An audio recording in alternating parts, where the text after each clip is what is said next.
has to be used to cause a person who hates Jews because they're Jews or hates Muslims because they're Muslim. What device has to be used to scrape that crud off the mind and off the soul? Well, good afternoon and welcome to another episode of Deadline. I'm your host, Poochie Hill. You just got finished listening to Maya Angelou in the aspect she's a very powerful woman. She's still with us in spirit. But what's most important is the fact of she's come through each and every preparatory step that each one of you, including myself and Brother Farid, have gone through and are to go through. So, I'd like to introduce you to my guest today. He is an award-winning producer, writer, director in the film industry.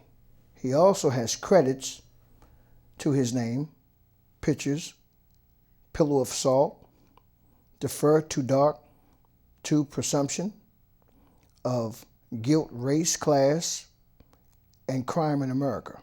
Then he has Tupac Shakur, Thug Angel Life, Of an Outlaw, Maya Angelou, Reflections of a Blessed Soul, Two Sons of Georgia, The Untold Story. These are all different credits that goes to this young man that is a citizen of Newark, a pillar of strength, and a beacon of light. Also, Hafiz is also the CEO and founder of Independence Film Company, Foremost Productions. Foremost Productions. He founded this nonprofit organization called No Cane Incorporated, which he served the youth of Newark and abroad, including myself, for over, it says 25 years, but I'm much older than this, so I'm going to say 45 to 50. Brother Hafiz, how are you? And assalamu alaikum. Good, thank you very much. First of all, thank you for inviting me here, and appreciate that great introduction. And so we appreciate the opportunity. I'm doing well. Thank God for another day, and thank God for another season. You know, I want to say to you, I don't want to talk too much. I really want the television audience to really get close to their monitors now and listen and observe and try and comprehend what's going to be informed to them today in the aspect of opening their mind and being their brother's keeper, and more than anything else, understanding that the world that we're in right now is very chaotic, it's fast-paced, and everything is instant milk, instant pancakes, whereas anything that's worth having takes time, takes preparation, and takes endurance. So I'd like for you to continue to speak on how, coming out of the third oldest city in America, how your consistency propelled you to not only be a producer, a writer, and director, but a storyteller for so long since I was a kid. Well, it all started, as you said, in this city, which is an incredible city, not only because of its age and history, but it's always been a city that has produced great artists, storytellers, poets, musicians, and many times we overlook that. Newark has become the butt of many jokes on television and movies, and that's because we haven't really promoted the greatness of Newark. There's a saying that you know a city by the people that it's produced. Well, let's look at for a minute. And this city produced the first African-American coach to ever win an NBA title, Al Attles. This city produced one of the most dominant basketball players in the history of the game, Shaquille O'Neal. And you could go on down the list and athletes, but look at the jazz musicians that have come out of Newark. Sarah Vaughan in the annals of jazz is regarded as one of, if not the best, one of the best jazz singers of in all history. Sassy, they call her. She's right here from Newark. Whitney Houston, as the movie mogul or the music mogul, Clive David said at her funeral, a voice like this only comes along every 100 years. She was in a class by herself. And she's Newark born and bred. Mother, Sister Houston, was also a very well-known singer. And you began to look and you began to say, wow, like the Bible says, what good can come out of Nazareth? And, because of the stigma and the reputation. But as you start peeling back the layers, you find some great, great minds, great figures have come out here in all aspects, not just sports. Amir Baraka is a well-known, globally known writer, playwright, poet, author, another native son of Newark. And so the film that we have talking about today, Maya Angelou, has also a connection to Newark because she was very close to the Barakas, Amina and Amiri. And there's a scene in the film where they're dancing together over the remains of Langston Hughes. And every time there would be an election here that the Baraka family was involved, Maya would come in, or if not come in, she would, contribute to it. And Dr. King was actually here in Newark the last week before he was assassinated, and visited Shabazz, which is formerly Southside. It was Southside then, and in other surrounding areas and churches, and went to the Baraka's home. And so rich history here in this city. And what we're doing now in terms of television and film, the movie industry had its birthplace here because there was a man by the name of early 1900s, Hannibal Goodwin was his name, and he created the celluloid, the strips that you use in film, and they used to use in the 8 millimeters and 16 millimeters, that celluloid material that they made films on. Of course, everything has gone digital now, but that was created right here in Newark. And the movie industry started in New Jersey. The New Jersey, New York area is where the movie industry started. The move to Hollywood was only because all year round you had good weather. And on the East Coast you had inclement weather when fall and winter came. So a rich history that one day we hope to highlight, in the champions that have come out of Newark, and so I'm a recipient of all that, that greatness, that largesse. I've seen these people. I was able to interact with these people. I was able to feel these people and study these people. And and the public school system, the public libraries, which I'm a product of.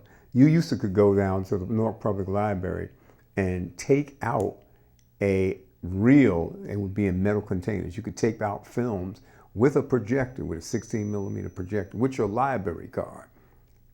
And you would be allowed to take that home for a few days, and you could set up in your own home. All you needed was a white wall, and you could watch movies. And I didn't know it then, but this was my earliest introduction into not just looking at films on television, but feeling films, taking them out of a metal can and putting them on the reel, and then showing them. And little did I know that I would be later on in life a film producer, a writer, a director. And so, like Biggie said, it was all a dream. Well, I used to read Ebony and Jet magazine. You speak eloquently of coming from a mortar and steel town, and there's such vibrantness that comes out of you being a product of the brick city. And I say that because the youth of today has to be taught, has to be informed to understand that it's not where you begin, it's where you end.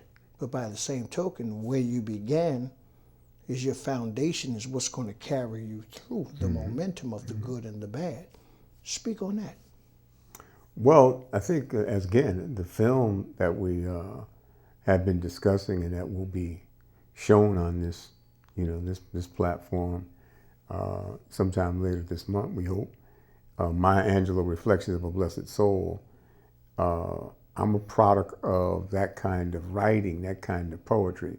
In that film, the reason why Maya is so important, someone asked me the question, why is Maya Angelou so important? One of the main reasons is what you just said. The wisdom that we get from elders is essential to our well-being in all of life, even in animal life. If old male elephants die, they call them bulls.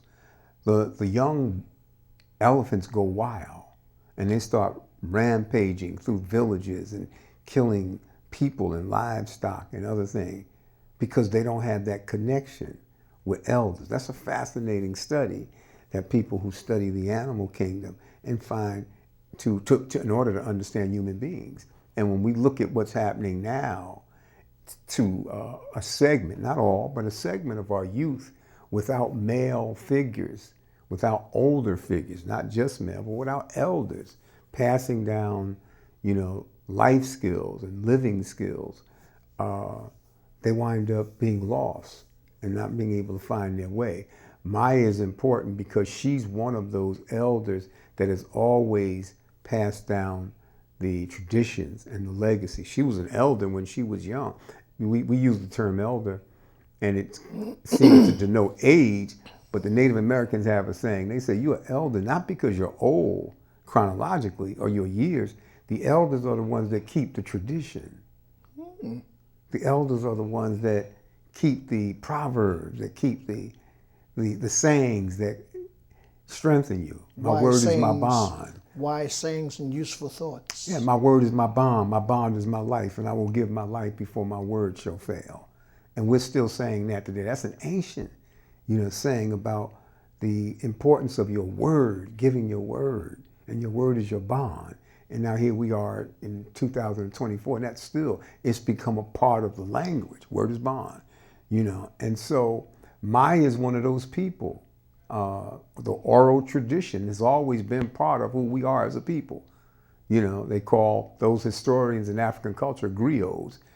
And these are men who passed down the wisdom from centuries before them through storytelling, And that's why Maya is so much. She's also very important, extremely important, because she's one of the most banned authors in America.